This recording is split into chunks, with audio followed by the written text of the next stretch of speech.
Alright, hello everyone and welcome back to my Fallout 4 Mod Spotlight series, where today we are having a look at the Seburo CX mod, which is being made by user Seburo.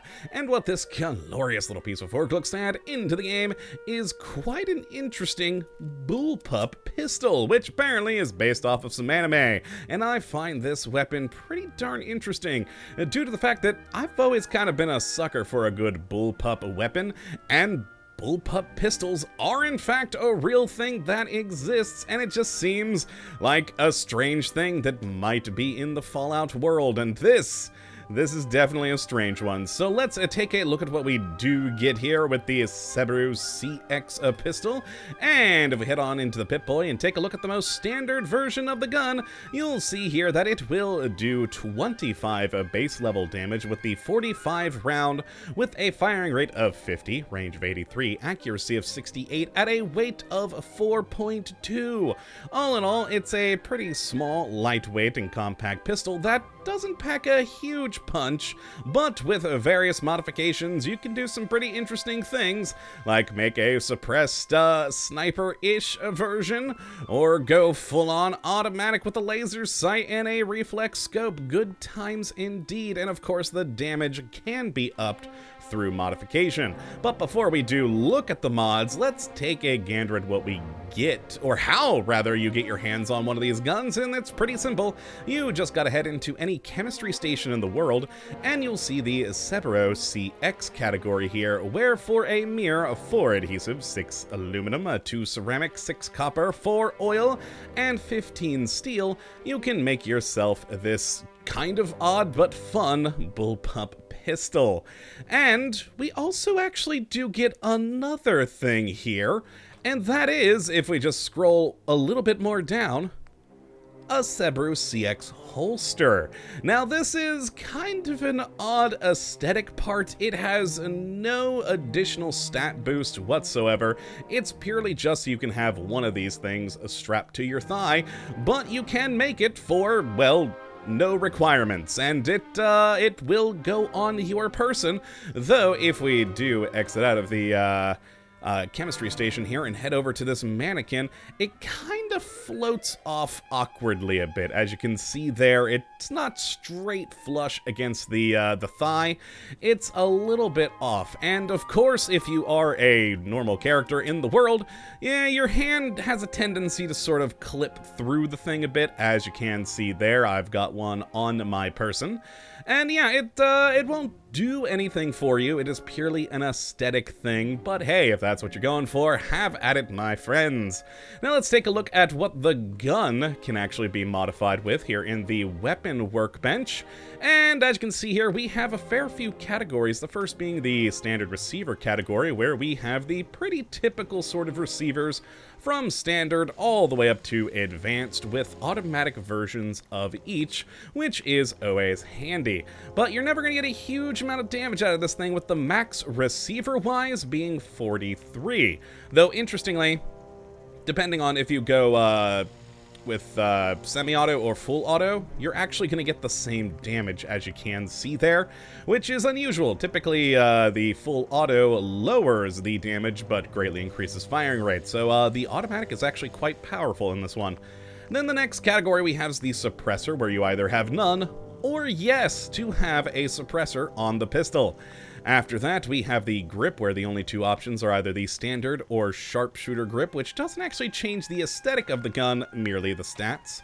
We then have the magazine, where again, it's not really going to change the aesthetics, but you can switch between a standard, a quick eject, a large, and a large quick eject magazine. And then after that, we have our sights, where we have the iron sights, glow sights, a TER reflex sight, and a specter sight for a little bit more zoom there. And then after that, we can actually switch up the caliber. By default, these are 45.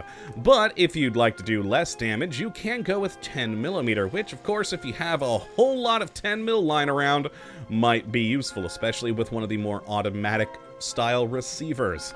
Then after that, we have an underbarrel, where we can have either nothing, an LEM with the no laser, or an LEM with a laser turned on. And there doesn't seem to be a way to change the color of the laser. Every time I've built it, it's always purple. But hey, good times. And then finally, we have the damage category, where we can either stick with the standard damage or up it all the way to a positive 100%, which will help you get a lot more longevity out of this pistol, especially with the fully automatic receiver, considering that one maxing out at 43, then bringing it up to this 100% damage, you're going to be nearly 100 damage, which isn't too bad for a fully automatic weapon. And my one complaint, as per usual, with the damage modifier is that it has no requirements besides gun nut. I'd love to see something in here to actually make it so it feels like it's costing you something to get this boost, rather than just a perk you're already gonna need to build pretty much everything else in here. But that's just my usual nitpick complaint there, so let's head out here and actually go to the armor workbench, because, well, the holster can also be modified. Now again, like I said earlier, you can't add in any actual stat boost here. All you're gonna get is some aesthetic changes. Now by default, it'll just be the standard gun, but you can add onto your holster a suppressor, or leave it off. You can add on a sight, either the TER, none for just the iron sights, or the Spectre. And finally, on the LEM, we can either have that on or off.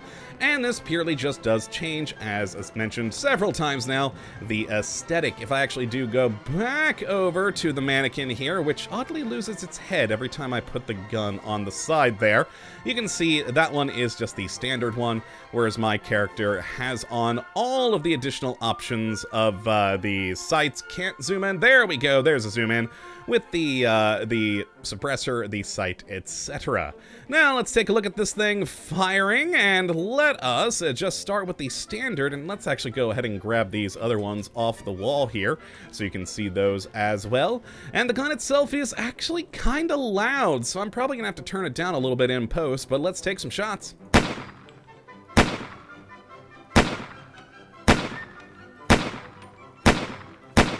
And yes, it doesn't matter if you are going with the 10mm or the 45, they are both going to have the same quite loud thump, and overall it has a pretty good quick firing rate and a decent accuracy, so is a pretty useful pistol.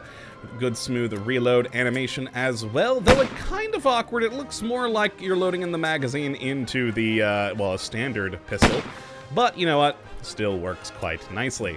Now let's go with the suppressed version, so you can hear that one. Now you can see just a slightly muffled version of the last one that we had going, but I do love this Spectre sight here. Very nice, and with this thing being pumped all the way up, both receiver-wise and the damage modifier, as you can see here, we topped out at 93 damage, which is pretty fun. And yeah, I do quite like this scope here. It's very fun to use. And finally, of course, the fully automatic one with the reflex sight, and of course, the purple laser. And let's hear this one. There we go, a slightly different sound from the other two. And again, no matter if you go with the 10mm or the 45, it is going to be the same deal there.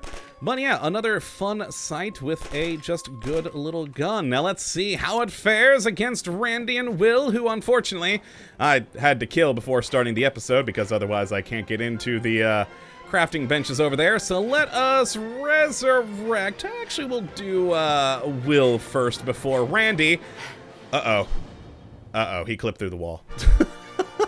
This happens like half the time now that I kill him. He gets himself into the corner and then clips through when I try and resurrect him. Alright, well, looks like we're just gonna be taking down Randy today, so let us resurrect him. I really gotta find a better way to keep these guys in their pens here. And hello! You're gonna, yeah, you're mad at me. I'm sorry, but you have to be put down. And there we go, a good quick burst, and he's down. I kind of want to resurrect him again to shoot him with the normal pistol, just to show the difference. Let's do it. I'm so sorry I'm doing this to you again, but alright. Let's take him down. As you can see, the just normal pistol not doing a huge amount of damage, but still fairly effective. Oh god, Randy, I'm I'm so sorry, but Will wasn't his pen. I truly am sorry, my friend. But yes, that is really going to be it for this episode. It's a fun little pistol. I love the idea of a bullpup pistol in the game. In reality, they kind of weird me out, but in the game, I think they fit quite nicely in with some of the more wacky weapons we do have in this world, and just having an anime-based gun, I'm okay with. I watch a little bit of anime myself. I don't recognize this one from anything, but hey, I'm sure someone in the comments will tell me where to go to look. But yeah, if you do want to check this out for yourself, which I'd certainly recommend you go and do, you can have a look at the link in the description, as per usual. But that is going to be it for today, my friends. I hope you all have enjoyed and that you do come back for the next, but until that time, thank you for watching, and as always, have a good one!